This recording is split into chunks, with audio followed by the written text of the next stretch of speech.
বাংলাদেশ হাসছে, তারেক রহমান আসছে। ১.৫ যুগ পর কাল দেশে ফিরছেন তারেক রহমান। স্মরণকালের সর্ববৃহৎ সংবর্ধনার প্রস্তুতি বিএনপির। ৩০০ ফিটে মানুষের ঢল, সারা দেশ থেকে আসছেন নেতা কর্মী। ১০০ বছর পরে আমরা আমাদের নেতাকে পাবো, আমরা সবাই উজ্জীবিত। অনেক দিনের আশা, সামনে থেকে তাকে দেখতে পাবো। আমি প্রতিবন্ধী মানুষ, সেজন্য আগে চলে এসেছি। প্রিয় নেতা যদি আমাদের মাঝখানে ফিরে আসেন, তাহলে নির্বাচনের গতিশীলতা বেড়ে যাবে।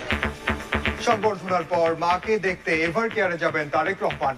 জিয়ারত করবেন শহীদ জিয়া ও ওসমান হাদির কবর। দেখতে যাবেন জুলাই আহতদের, হবেন ভোটার।